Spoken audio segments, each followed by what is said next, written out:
各位大家好，烽火台又嚟啦！今日係2009年嘅元旦，首先我哋一齊祝大家新年進步。好啦，今日要介紹下上嚟嘅台主，喺我左手邊嘅係展鵬李展鵬，喺我右手邊嘅係東哥黃東。大家都知道啦，威尼斯人裁員嘅問題咧，就一直喺呢2個禮拜都喺度擾攘。最近咧有一個新嘅方案提咗出嚟，報載啦嚇，就係呢一個嘅好多嘅人咧都認為咧係可以接受嘅。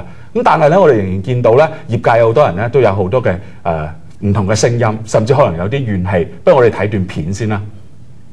因為公司上層如果唔計今次金融海嘯嚟計，佢每一年都有雙糧同花紅分。而我哋基層人員係冇花紅分，乜都冇嘅。而今次削減嘅開支竟然係高達1成以上，而上層就乜都唔使扣。同埋，如果佢話之前承諾話咩裁員，佢哋只不過裁咗管理階層，我哋嘅部門加埋3 part 部門都係裁咗100人，但係我哋要炒嘅員工咧，基層員工竟然係要炒1000人，即係平均炒一個外勞就要炒我哋本地人10個本地人，就覺得非常之唔公平啊！呢樣嘢一年係加底薪嘅4% 至5%啦，咁大概一個鐘號係加到200蚊至300蚊。咁你4年都係加1300-1400蚊啫，但係點解今次一減就要減2000幾蚊呢？對於個影響係好大咯，覺得係蝦緊我哋咯，即係當我哋點解唔裁個上面，即係上面啊 PM 啊或者係啲高層嗰啲咯？點解一定要裁我哋呢？點解一定要撳我哋呢？點解唔一視同仁呢？所以呢個係我哋覺得每個員工都好唔公平咯。譬如話，如果真係要擔起頭家，其實幾辛苦咯都，因為本身自己都供緊樓，我覺得你突然之間咁減喎，係真係好辛苦咯。你諗下，又要供樓又要供保險，其實都幾大責任嘅都。覺得其實生意真係唔係佢所講嘅唔好咯，其實真係我覺得係幾好嘅喎，係因為佢只係將啲人刪台，跟住之後啲人走埋一堆咁咯，佢係台係開少咗啊，不過啲人係其實係冇少到㗎。減薪咧，其實大家都唔想嘅，邊個願意要減薪啦？但係喺金融海嘯嘅一個影響之下，係咪減薪同埋裁員邊一個會比較容易接受啲呢？東哥，你應該有好同呢一個嘅前線嘅呢個博彩人員有好多嘅接觸㗎，你可唔可以講下佢哋嘅心聲呢？佢哋嘅心聲頭先睇咗一部分啦。咁減薪呢樣嘢係無可厚非嘅。而家嗰個減幅都係相對嚟講都合理嘅。因為而家個時勢大家知咩環境啦。問題係佢哋響減薪嗰陣時咧，就根本就係冇同員工傾過，甚至係咧就規定響元旦即係今日開始咧就要落實執行。個時間大概就得個10日8日，你就必須係要被逼住。嗰個新勞工法冇錯，呢個時間上係吻合嘅，時間上吻合啊！就質疑佢只不過係咩咧？頭先我哋都睇到啦，可以話係。公司內部可以話係無風3尺內，暗箭4方來。啲暗箭係邊度嚟嘅咧？係公司內部啲員工射嚟嘅喎。點解會有咁嘅情況出嚟咧？就證明佢入邊個內部管理長期嚟講都係有問題，同埋以致係引起而家個士氣低落。好啦，所以減薪只不過係呢間公司入邊其中一個引起怨憤嘅一個原因，而長期存在嘅其他嘅問題先至係呢個問題嘅所在。比如你話最受質疑嘅就係所謂嘅肥上瘦下啦。OK， 肥上瘦下就係管理層、經理級啊嗰啲根本就係冇係同呢次同步係減嘅。同埋咧，佢哋之前咧，大家可能唔知記唔記得咧，就係佢哋講過其實咧呢個外勞咧就已經係削咗啦。但係所謂嘅削咧，實際上係點咧？係將佢哋搬翻去新加坡度發展，係冇削到嘅。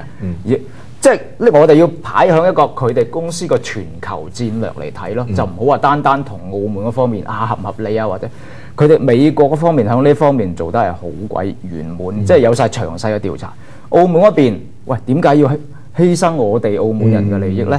而將新加坡嗰邊係砰砰聲一路咁樣搞緊，係冇受削緊。美國嘅威尼斯人嗰邊亦都冇受影響嘅喎。咁點解佢當初個對政府個承諾點解係冇落實執行咧？呢樣先係問題嘅關鍵咯。東哥咧就質疑咧呢一個嘅公司裏邊嘅處理嘅一啲嘅標準上面嘅問題。阿彭佢就提出咗肥上瘦下喎。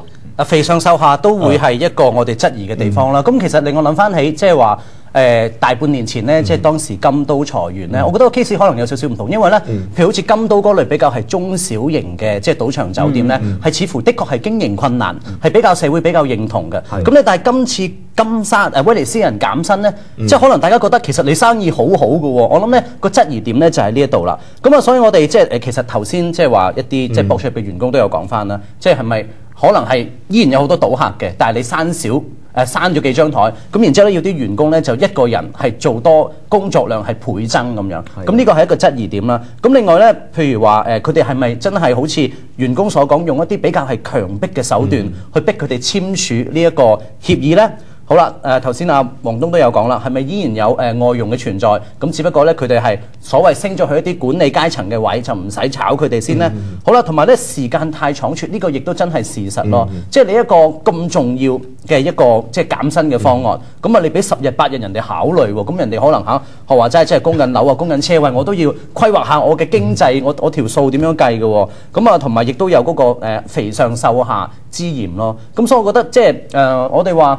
如果係生意差嘅時候咧，會有裁員啊或者減薪咧，即係似乎喺商業社會咧係無可厚非。但係今次咧就即係都幾多個疑點咧，係令我哋覺得整件事係咪真係咁簡單嘅一個純粹因為生意差咗咧嚇？冇錯。還是係呢一間公司嗰個管理方式係有啲問題咧？我哋需要更多嘅數據，即係我哋唔係話完全支持偏袒邊一方面，係嘛？但係起碼嚟講，而家俾我哋睇得到嘅資訊，事實上係好有限，尤其係一啲數字咧，係要佢嚟支撐起佢哋嘅論據噶嘛。其實我哋好質疑究竟生意好咗定係即係點樣咧？因為點都係下滑嘅。呢樣可以理解。呢個但係唔係話想像中咁差。係啦，根本就未至於話蝕本。好啦，咁仲有盈利嘅情況底下，你去裁員，即係佢嗰個下滑咧係指比起最高峰降薪啊。即係比起最高峰嘅時候，可能係叫做調整，就可能未必有好明顯嘅下滑咯。咁而其實根據即係學者估計咧，其實講緊舊年2008年整年嘅稅收咧，其實都係比07年咧係有增加，甚至係可能增加2成咁多嘅。咁即係話當整體嗰個即係大環境